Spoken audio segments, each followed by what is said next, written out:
Bismillahirrahmanirrahim. Assalamualaikum students. How are you?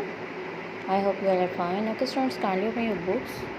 As you all know that we were at exercise 4 and we have done its 12 questions. So today we are going to start question number 13, that is CD is the right bisector of the line segment AB. It has two parts. The first one is, if measurement AB is equals to 6 cm, then find the measurement AL and measurement LB. You can see here in the diagram that here this is your AB and this is equals to 6 cm as it is described earlier. Then find measurement AL. You will determine AL and measurement BL. We know the length of AB whole and we will determine the length of AL and BL. The second part of this question is, if measurement BD is equals to 4 cm, here he is saying that measurement BD is equals to 4 cm, then find the measurement AD, then you will determine the measurement AD. For this, kindly open your notebooks, write down the question, draw margin lines, mention date at the top and then write down the question. So here is your question. Draw the diagram also. Let's start its solution now. As we all know that CD is the bisector of AB, it cuts AB at point L. You can see, as CD is the bisector of AB, so measurement LB is equals to half of AB. That's why we can say that measurement LB is equals to half of AB. You can see it in diagram. So you will write the statement in such a way that measurement line segment LB is equals to half of measurement line segment AB. Now putting the value of AB which is given, that is 6 cm, it is mentioned in the question. So measurement LB line segment is equals to half of the value of AB is 6 cm. We will put the value here. Now cancel this 6 by 2. 2 1s are 2, 2 3s are 6. You will put 3 here. Measurement LB is equals to 3 cm.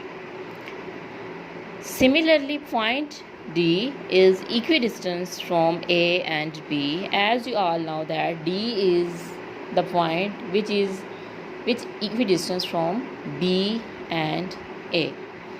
So that's why we can say that BD is equals to AD. If BD is yours 4 cm, then definitely you can say that AD is also equals to 4 cm.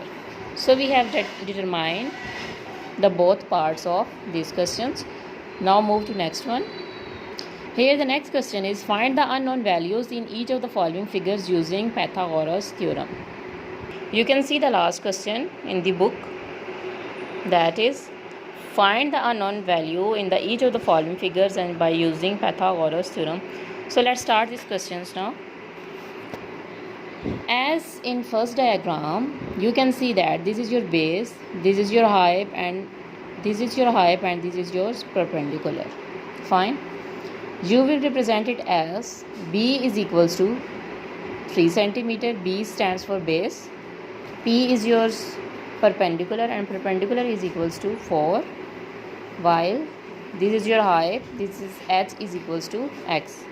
So according to Pythagoras theorems, our height square is equals to perpendicular square plus base square, or base square plus perpendicular square, you can say. Now you put the Pythagoras theorem, H square is equals to B square plus P square. Now by putting the values, H square is equals to X square, you will put the value of X. B is equals to 3, so you will put as B square there, you will write square there. This is perpendicular. P square, this is equals to 4 square.